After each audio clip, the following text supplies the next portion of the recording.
우리가 이 세상을 산다는 게 그렇게 꼭 좋은 일만 또 내 마음대로 되는 일만은 없다고 생각을 합니다. 우리가 신앙생활이 필요한 것은 내 마음대로 안 되고 내 욕심대로 안 되고 내 뜻대로 안 되는 문제들을 해결하기 위해서 왜 그럴까? 왜 그렇게 안 될까? 이런 문제들을 깨닫고 알기 위해서 신앙생활을 하는 거라고 생각을 합니다. 그런데도 우리는 신앙생활을 하면서도 이런 것들을 잘 깨닫지 못하고 살 때가 있습니다. 그것은 이 세상에 어떤 일이 내 맘대로 되는 게 아니라 내가 하나님의 뜻대로 하나님께서 나에게 원하시는 그 근본 뿌리가 어디에 있느냐? 그것이 마음에 있다. 하나님은 인간의 어떤 육신적인 또는 생각에 머물러 계신 분이 아니라 우리 인간의 마음을 감찰하시고 그 마음을 통해서 역사를 하신다는 겁니다. 신앙생활의 근본 목적은 우리가 마음을 닦는 일입니다. 우리가 성경은 66권이 기록이 되어 있고 이것을 날마다 보면서도 그 부분에 대해서 알지 못해서 신앙생활을 해도 오래 해도 알 수가 없는 겁니다. 그 이유는 바로 하나님의 음성을, 뜻을 알지 못하기 때문에 깨닫지도 못하고 또 하나님이 원하시는 그 뜻에 따라서 우리가 살 수도 없다는 겁니다. 오늘 제가 그 사도행전 19장의 말씀을 통해서 너희가 믿을 때 성령을 받았느냐,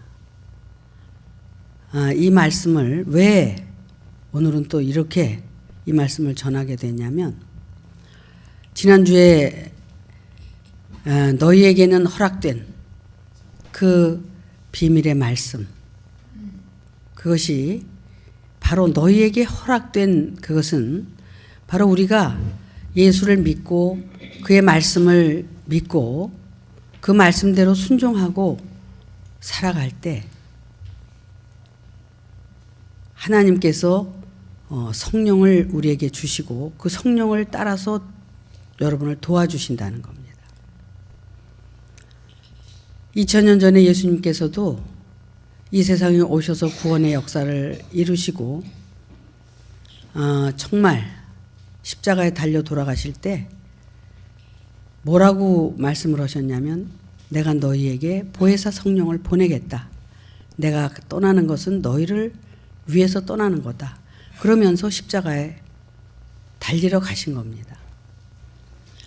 십자가의 죽음이 없었다면 예수님은 그 성령을 제자들에게 나눠줄 수가 없었다는 겁니다. 아무리 우리가 말씀을 배우고 공부를 해도 성령의 도움이 없이는 하나님의 뜻을 깨우칠 수가 없다는 겁니다. 예수님께서 십자가에서 돌아가신 뒤에 오순절 다락방에서 12 사도들이 모여서 간절히 애타게 기도할 때 성령이 그들을 도와서 그들이 정말 예수가 누구인지도 모르고 예수를 따라다니면서도 예수가 누구인지도 모르고 예수가 가르쳐주는 말씀을 듣고도 그 예수가 누구인 줄도 모르고 정말 자기네 기준에 따라서 하나님을, 예수를 알았고 또 증거했다는 겁니다. 그런데 오순절 다락방에서 성령의 체험을 하고 경험을 한 뒤에는 그 예수가 누구인 것을 알았다는 겁니다. 그 예수가 누구인 것을 알았다는 것은 바로 예수 안에 성령이 계셔서, 그리스도가 계셔서 우리를 가르쳤고 인도했다는 것을 성령이 임한 뒤에야 알게 됐다는 겁니다. 그래서 너희가 믿을 때 성령을 받았느냐, 이 말을 하는 겁니다. 여러분들이 예수를 믿고 또 오늘날 의증교에 와서 정말 올바른 목자를 만나서 신앙생활을 한다고 했습니다. 그런데 여러분들이 그렇게 믿고 신앙생활을 했지만 그 성령이 여러분 안에 오지 않으면 여러분들은 그가 누구인 것을 아무도 모른다는 겁니다. 성령을 받은 뒤에야 예수가 그리스도라는 것을 알았다는 겁니다.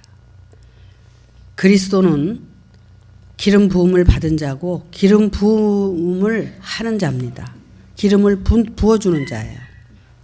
그래서 예수는 그리스도라는 것을 그때서야 알고 증거하게 된 게 사도들이었다는 겁니다. 그 사도들은 사도행전에 그들의 행적이 이제 다 이렇게 그들이 복음을 위해서 복음을 가지고 전한 행적을 이제 기록한 것이 사도행전입니다. 그 사도행전에 기록된 말씀 중에 19장에 2절에 보니까 너희가 믿을 때 성령을 받았느냐 이런 말씀을 사도 바울이 하고 계십니다. 왜 그가 너희는 믿을 때 성령을 받았느냐 하는 말씀을 하셨느냐 하면 사도 바울을 따라서 복음을 함께 증거하고 다녔던 아볼로가 있었어요.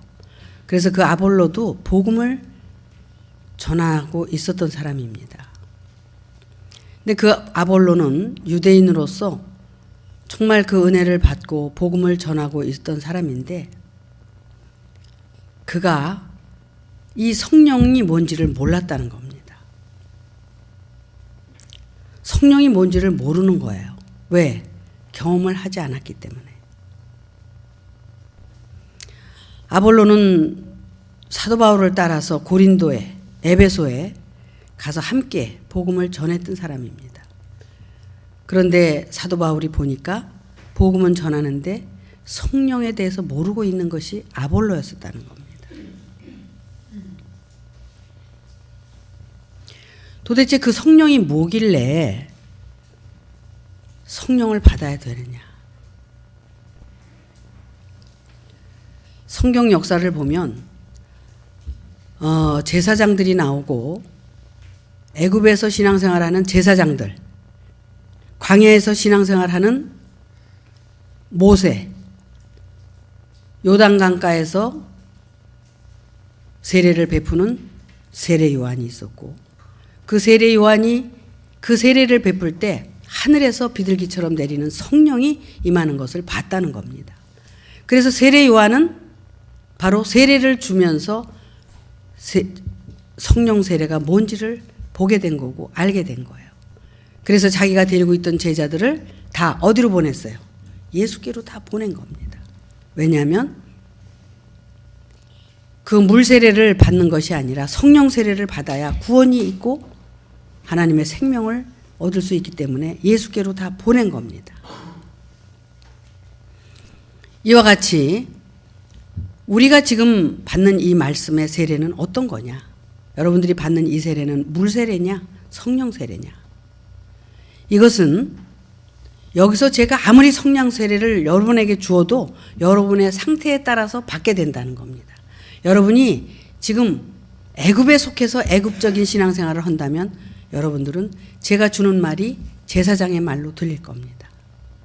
그러나 여러분들이 모세의 율법에 따라서 신앙생활을 하고 순종을 하고 간다면 여러분들은 제가 모세로 보일 겁니다. 어떤 사람은 제가 여러분에게 주는 이 세례가 요한의 물 세례로 받아서 이 말씀을 듣고 은혜를 받고 가고 있을 거라고 생각합니다.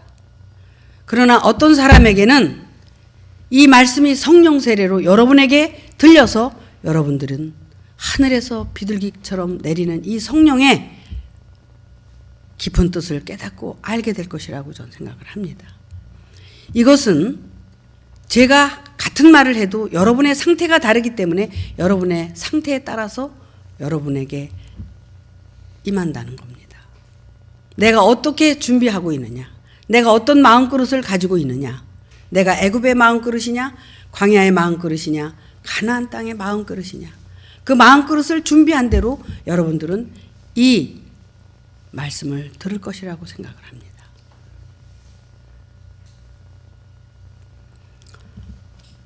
사도 바울만 복음을 전한 게 아니라 아볼로도 복음을 전했다는 겁니다. 고린도전서에서 그러죠. 누가 그리스도에게서 나뉘었느냐? 어떤 사람은 나는 사도 바울에게, 나는 아볼로에게, 나는 게바에게 복음을 들었다고 해서 이 복음을 나눈다고. 하나님의 말씀이 복음이 나뉘는 겁니까? 하나님의 복음이 나누는 게 아니라 여러분이 나누는 거예요. 여러분 상태가 다르기 때문에 누가 옳다 얘기하는 거지, 그 입에서 나오는 말씀이 어떤 사람에게는 그리스도로, 어떤 사람에게는 율법으로, 어떤 사람에게는 제사장의 말로 들리기 때문에 여러분 스스로가 나뉘고 있다는 겁니다.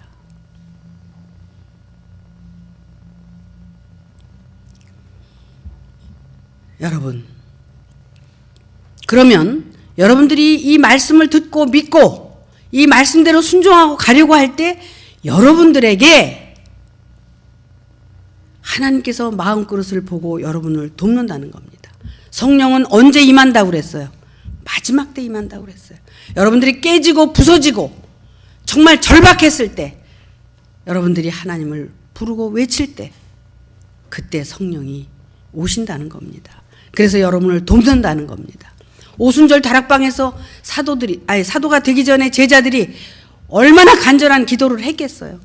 아니, 내가 왕을 삼고 내가 예수를 믿으면 내가 정말 이 세상에서 잘 살고 잘 될 줄 알았는데, 그 예수를 믿기만 하면 모든 소원이 이루어질 줄 알았는데, 그 예수가 십자가에 가서 죽는다는 얘기를 듣고 그들은 다 도망쳤다는 겁니다. 왜 도망쳤어요? 십자가에 달릴 때 그 예수를 믿은 사람들은 다 잡아 죽이기 때문에 나는 예수를 본 적도 없고 믿은 적도 없습니다, 이렇게 거짓말들을 하고 떠나간 게 예수를 따라다니던 제자들이었다는 겁니다. 오늘날도 마찬가지입니다. 여러분에게 복음을 전하고 여러분에게 정말 하나님의 말씀을 가르쳐서 올바른 인간이 되기 위해서 이 말씀을 전하는데, 결국 여러분들은 이 말씀을 따라서 고난받고 죽음의 길로 가는 예수를 나는 도무지 모른다고 떠나갈 자들이라는 겁니다. 그런데도 하물며 여러분들이 이 자리에 있다는 것은 기적입니다. 여러분들이 여기서 앉아서 이 말씀을 듣는 것은 정말 기적인 것입니다. 그렇다면 언젠가도 여러분에게 말씀을 드렸지만, 오순절 다락방에 앉아서 12 제자들이 기도한 것 같이 여러분들이 그렇게 기도를 할 때 여러분들 안에 성령이 여러분들을 도울 거라고 생각을 합니다. 이 말씀을 여러분들이 들을 때 여러분 안에서 역사가 일어날 거라고 생각을 합니다.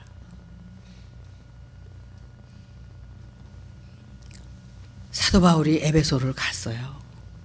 그들의 신앙이 어떤지 돌아보러 갔는데, 아볼로가 열심히 하나님의 말씀을 전하고 있는데 사도 바울의 제자인 브리스길라와 아굴라가 그 에베소 교회에 있었다는 겁니다. 그들이 거기서 아볼로가 말씀을 전하는 걸 가만히 들어보니까 뭔가 부족해. 2%가 부족하든 10%가 부족하든 뭔가 부족해서 브리스길라와 아굴라가 아볼로를 데려다가 가르쳤다는 겁니다. 그래서 깨우쳐 줘가지고 그 아볼로를 일깨워 줬다는 겁니다. 그것이 뭐냐면 사도 바울이 와서 얘기한 게, 너희가 믿을 때 성령을 받았느냐? 성령을 받지 못했기 때문에 너희들이 이렇게 신앙생활을 할 수밖에 없다. 고린도 교회가 얼마나 말썽이 많았어요. 에베소 교회나 빌립보 교회나 다 마찬가지예요. 성령을 받은 자들은 성령에 따라서 신앙생활을 합니다. 성령의 일과 육체의 일은 원수입니다. 그래서 육신적으로 살려고 하는 사람들은 성령의 일을 거부하고, 성령의 뜻에 따라서 살려고 하는 사람들은 육신의 일을 거부하게 되어 있습니다. 서로 원수가 돼서 그런데 성령의 도움을 받고도 여전히 육신적인 일을 행하고 육신적으로 신앙생활을 하려고 그러는 사람들은 결국은 성령이 도와줄 수가 없습니다. 왜 그래요? 육신적인 것은 성령의 일과 육신의 일은 원수가 될 수밖에 없기 때문에 절대로 함께 할 수가 없다는 겁니다. 성령을 받고도 육신적으로 돌아가서 자기의 안위를 취하고 자기의 욕심을 취하고 자기의 행복을 추구하려고 한다면 성령은 그곳에서 떠나게 돼 있습니다. 성령이 떠나가면 얼마나 무서운 존재가 되는 줄 아세요? 다시 육신적인 존재, 사탄의 존재가 돼버리는 겁니다. 그래서 사탄에게 종노릇하고 자기 자신에게 종노릇하고 결국은 하나님과 원수가 되고 만다는 겁니다.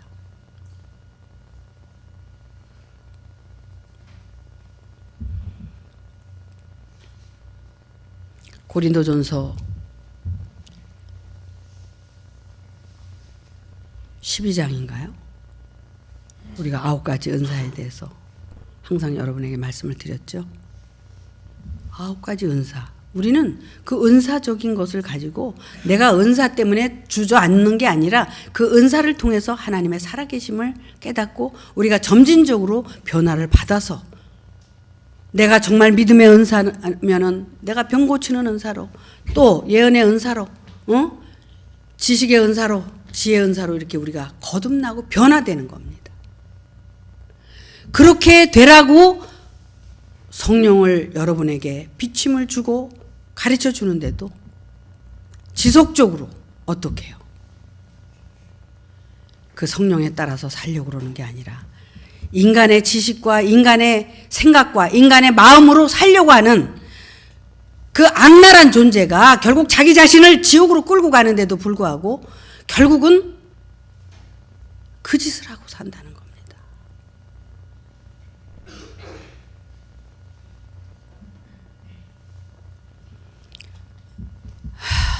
원수마귀가 딴 데 있는 게 아니라 내가 원수마귀입니다. 하나님의 성령을 비춰주고 알려줬는데도 불구하고 그것에 따라서 살지 않고 내 뜻대로 내 마음대로 살려고 하는 그것이 나의 원수마귀라는 겁니다.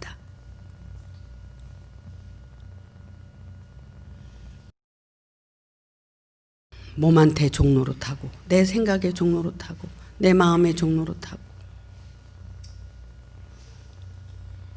언제까지 우리는 이렇게 살아야 됩니까?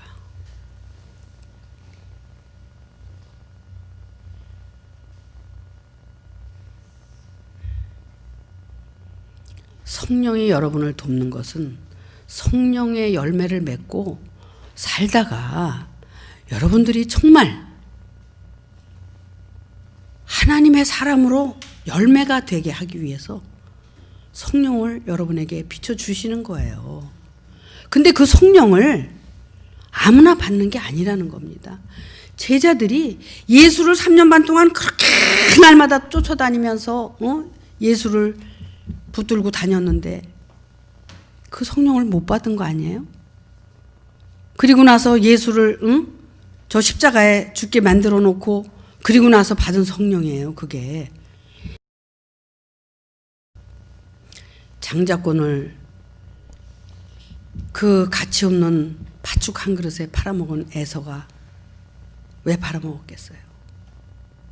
당장 배가 고프고 내 목이 말라서 팔아먹은 거 아니에요?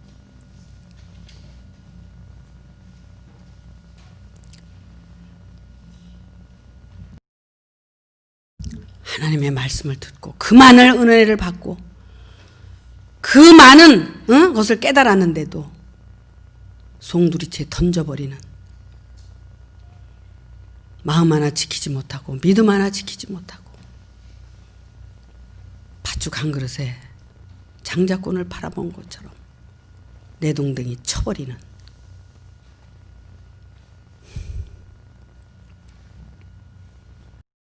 지난주에 여러분에게 일체 유심조를 말씀을 드렸습니다.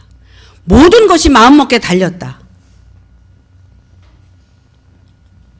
내가 아무것도 모를 때는 해골바가지의 물도 달콤한 물로 마셔버렸는데 눈을 뜨고 보니 해골바가지의 물이 그리도 써 보이고 마실 수가 없더라.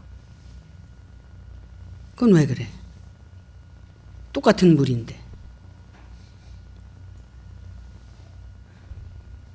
내가 그렇게 배가 고팠을 때는 그것이 그렇게 달콤했던 것이 내가 배가 부르고 하니까 그 물이 써.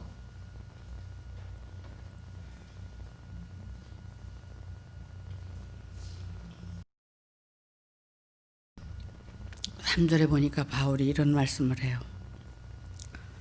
그러면 너희가 무슨 세례를 받았느냐?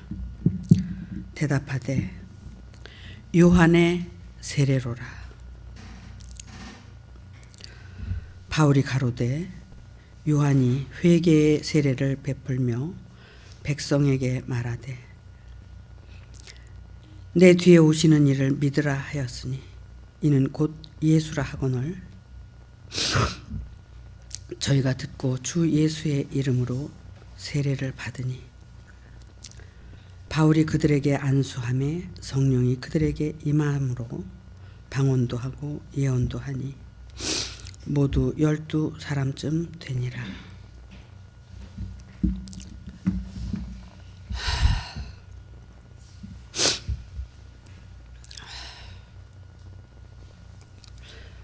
너희가 믿을 때 성령을 받았냐고 물어보니까 성령이 뭐예요? 나는 성령이 있다는 사실에 대해서도 듣지 못했나이다. 이렇게 말하는 자들도 있었다는 겁니다. 그런데 성령을 받은 자들은 성령에 대해서 말할 수가 있었겠죠? 우리는 하나님의 말씀을 들으면서 귀를 잘 기울여야 됩니다. 그래서 너희도 있고 저희도 있다고 했고 그 성령이 임하면 예수가 누구인지를 알게 되는 거예요. 그래서 그 예수 안에는 그리스도가 있다는 것에 대해서도 알게 되는 거죠. 여러분, 열 처녀의 비유에서 여러분 들으셨죠? 열 처녀의 비유는 천국에 대해서 말씀을 하시는 겁니다.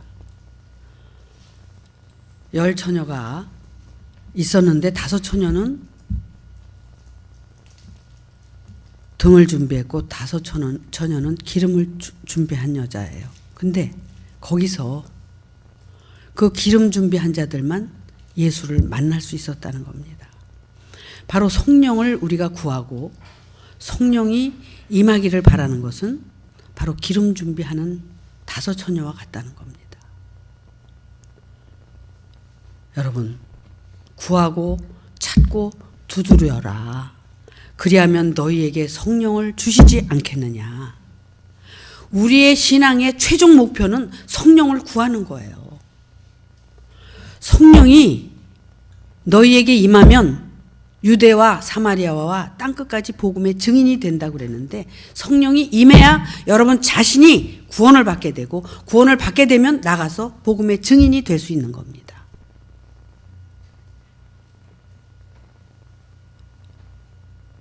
그런데 성령을 받았는데 자기 자신의 구원에 대해서 생각지 않고 여전히 육신이 좋아하는 일만 하고 싶은 거예요. 성령이 와도 소용이 없습니다. 하나님이 와도 소용이 없어요.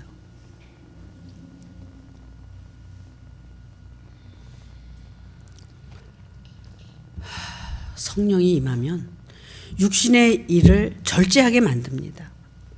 그리고 그 절제를 통해서 성령이 원하는 일을 하게 돼 있어요.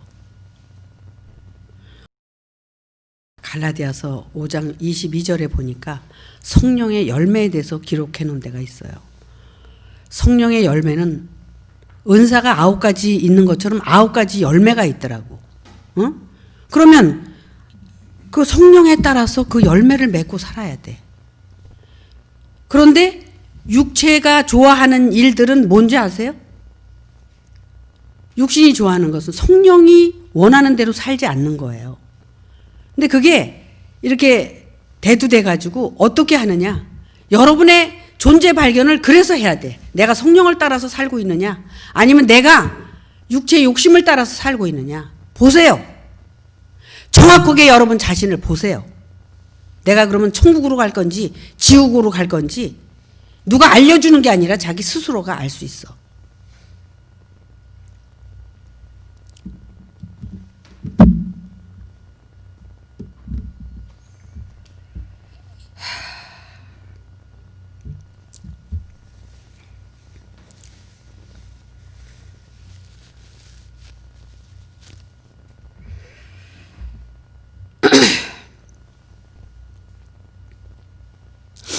이렇게 같이 좀 잘 살아보자는데 왜 안 돼요? 그렇게 안 돼.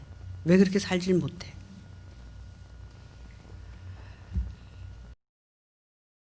성령의 9가지 열매 여러분들이 아마 잘 아실 겁니다. 첫째, 사랑. 사랑. 인간적인 사랑도 있어야 하나님의 사랑을 깨닫지. 인간적인 사랑이 뭔지도 모르는 사람들이 어떻게 하나님의 사랑을 깨달아?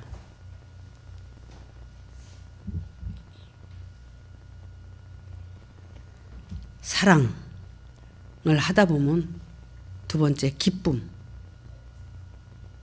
기뻐진다는 겁니다. 사랑은 어떤 게 사랑이에요? 인간적인 사랑도 계산할 땐 사랑이 아니야. 값없이 줄 때 사랑이지. 맨날 계산하고 따지면 쌈밖에 더해? 그건 세상 사람들도 할 수 있어. 계산적인 사랑은 기쁨이 없어요. 계산으로 끝나버리지. 그게 남녀의 사랑이든 뭐 이웃의 사랑이든 형제간의 사랑이든 자식의 사랑이든 마찬가지야. 부부지간에도 계산하고 자식하고도 계산하고 이웃지간에 형제지간에 계산하고 살잖아, 여러분. 그건 사랑이 아니에요. 그게 무슨 사랑이에요? 인과관계지. 그러나 그 사랑을 나눠줄 때, 배려하고 이해하고 나눠줄 때 그 사랑은 기쁨을 낳는 겁니다. 그래서 기뻐져요. 베풀어 봐요, 여러분. 베풀면 기쁘게 돼 있어요. 근데 어떤 사람은 베풀고도 기분이 나빠? 그거는 안 베푸는 것만도 못한 거야. 그것도 베풀고 계산하니까 기분 나쁜 거지. 계산하면 안 돼요, 베풀 때는.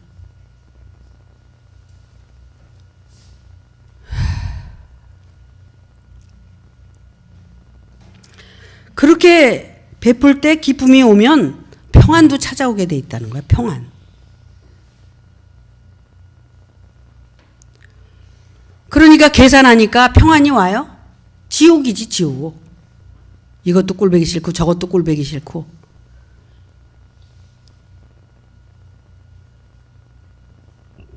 만약에 내가 베풀 수 없고 기쁨이 없고 평안이 아직 없으면 참고 기다리는 겁니다. 견디는 겁니다. 그렇게 참고 견디고 기다리다 보면 또 자비가 생긴다는 겁니다. 아, 이런 게 아니구나 깨닫는 거죠. 그래서 다시 깨닫게 되니까 어떻게 돼요? 선한 행실을 또 하게 되는 거죠. 착한 행실을 하게 된다는 겁니다.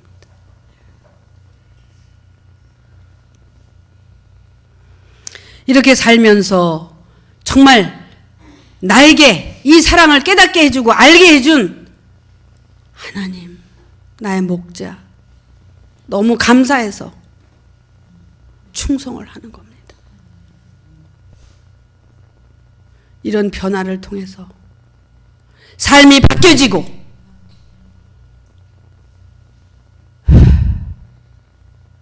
그러다 보니까 온유해지는 겁니다. 저절로 온유해지는 거예요. 내가 온유하려고 해서 온유한 게 아니라 그 삶이 온유하게 만든다는 겁니다. 그러다 보니까 육체의 일은 돌아보지도 않게 되고 내가 모든 삶을 절도 있게 살 수 있게 된다는 겁니다.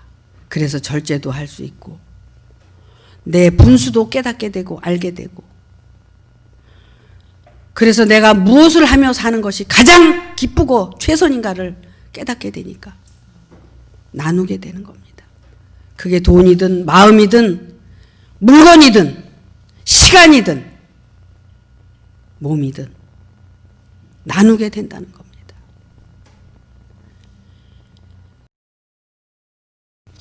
이렇게 열매 맺어서 변화받고 살라고 성령의 비침을 조금만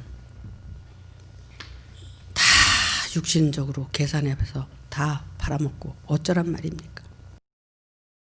결국은 육신으로 돌아가면 무슨 짓 하고 사는지 내가 가르쳐 드릴게요. 반대로 육체의 일은 결국은 음행하게 되고, 음행이 뭔지 아세요? 음행이 저기 뭐 바깥에 나가서 음행하는 게 아니라 자기 안에서 자기가 스스로 음행하는 거야. 응? 자기 육체하고 짝짝꿍하고 하나님을 배신하는 그런 음행을 저지른다는 거야. 그러다 보니까 어때? 마음이 더러워져서 절대로 깨끗해지질 않아. 모든 게 내 탓인데도 남의 탓으로 돌리고 자기 속에 빠져서 지옥을 만들어가고 있어요. 이렇게 사는 거예요. 음행하는 자들은. 호색하고. 뭐하고 호색해? 자기하고 마음에 맞는 자들을 찾아서 응?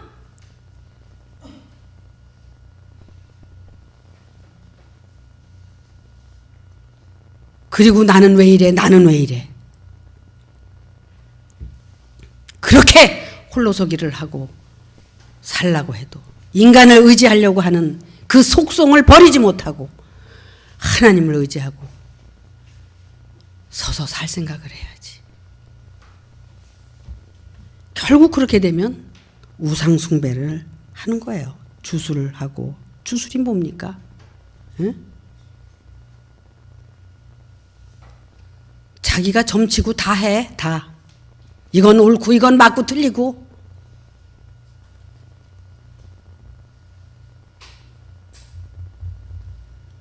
내 맘에 안 들면 다 원수야. 내 맘에 들면 다 나한테 속한 거고 나한테 잘하는 것만 좋아하고 나한테 못하는 건 다 나하고 원수야. 그런 게 어딨어. 원수가 어딨고 어딨어. 다 내가 그렇게 만드는 거지. 분쟁하고 시기하고 당짓고 분열하고 투기하고 술 취하고 방탕하고 결국 이런 것들을 우리가 경계하지 않으면 우리는 이렇게 빠져버리게 돼 있다는 거야.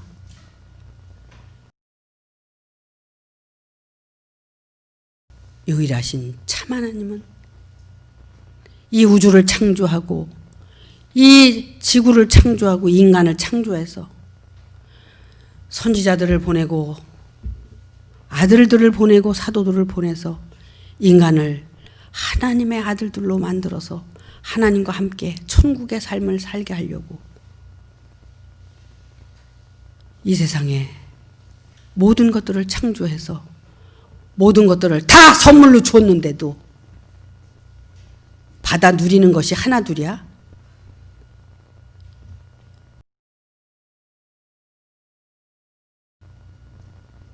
한 영혼을 구원시키기가 얼마나 힘든지 정말 내가 하는 건 아니죠. 하나님이 하시는 거예요. 하지만 저는 하나님의 종으로서 섬기고 받들고 그래서 정말 하나님의 일을 할 뿐이에요.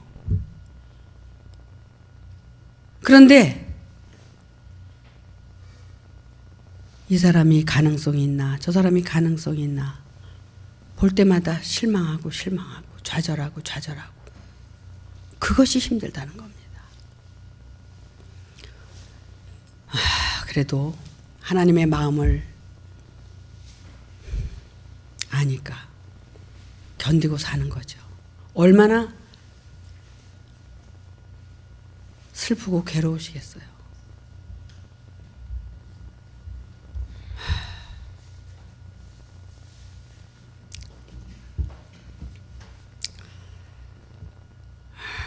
제가 여러분에게 소리 지르고 격하게 한 것은 인간적으로 생각하면 여러분에게 미안하지만 하나님께서 오늘 제 마음을 주관해서 하나님이 이렇게 화가 나셨다면 여러분들은 생각을 다시 하셔야 됩니다.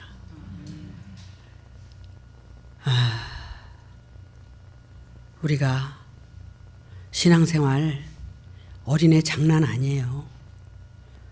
우리 정말 심도 있게 심각하게 이 세대에 살면서 자기 완성을 이루기 위한 몸부림을 함께 하자는 겁니다. 노력하자는 겁니다.